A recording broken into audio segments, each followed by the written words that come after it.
The seventh commandment is thou shalt focus on cash flow. As opposed to what, you ask? I'm Linda Feinholz. I work with business owners who want more control and freedom in their business. So, as opposed to what? Well, let's have the money conversation. Last September, I found out that one of my clients in business for years, growing year over year, doing 17 million and heading to 8 in revenue, managed the business entirely based on the amount of cash in the bank. I would have been speechless, but for the fact that a huge percentage of small business owners do the exact same thing. They look at cash in the bank, not cash flow. A company's cash flow is calculated by subtracting its total expenses from its total income for a specific period of time. When you calculate your daily cash flow needs, you subtract daily expenses from daily income. If daily income is not enough to cover daily expenses, your business may have financial difficulty over time and you're probably funding the business. But that's only one angle of view for decision making. Is your company truly generating enough cash to keep the doors open? Is that cash covering all your fixed expenses, rent, utilities, licenses, employees, and also your variable expenses that rise and fall depending on how many clients and how much work there is to get accomplished? Have you learned what a balance sheet is or a profit and loss statement and what they're meant to show you? Do you budget and do forecasts and track variances?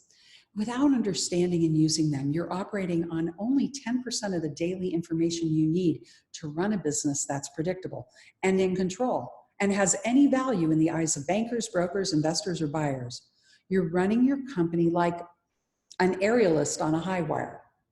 Okay, I know that sounds like jargon to a lot of people, but this broader understanding of the money side of your business is one of the key shifts from operating as if you're running it from your garage to a real self-sustaining, thriving company.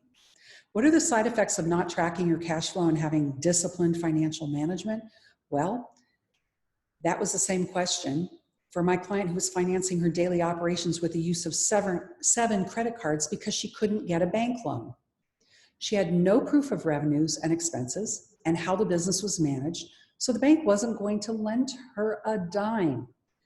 If you had to be absent from your business for any reason for 90 days, what state would it be in on day 91?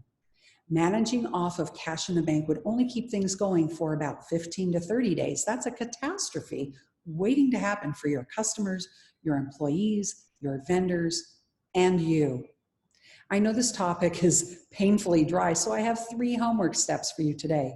First, go get a cup of coffee. Next, call your accountant and set up time for them to walk you through the tools you should be using to manage your specific business. Finally, implement using them on a weekly and monthly basis.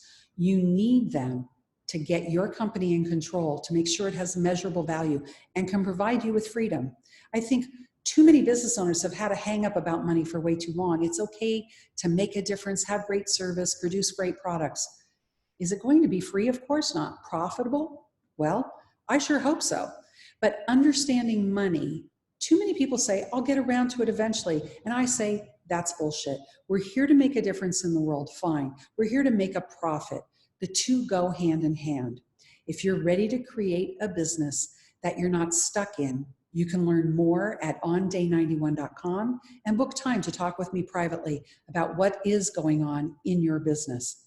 If you'd like to join other business owners in my online program, you'll find details at onday91.com/momentum. We'll talk soon.